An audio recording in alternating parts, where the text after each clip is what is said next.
this manner, let's see what are we up to. You have to make the mask like this and then just cover it up in this manner. This is gonna look absolutely amazing. You have to just make this Spider-Man like this and then do it in this manner. This is gonna steal it, and then you have to create this Spider-Man in this manner. Make the webs all around, and this is gonna look amazing.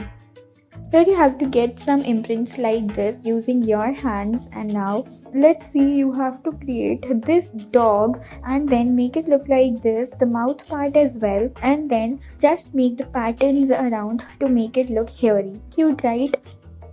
Proceeding in this manner, you have to make the hands holding something in it. Let's see what are they holding, and then here you have to make the beautiful flowers in this way. Do it in this manner, and this is gonna look absolutely beautiful. The hands holding these beautiful bouquet of flowers. Isn't it interesting? Now let's see what are we going to create here. You have to make these beautiful plants and then just decorate them further in this manner. You have to color them up to make it look even more realistic and awesome. Just highlight them as well.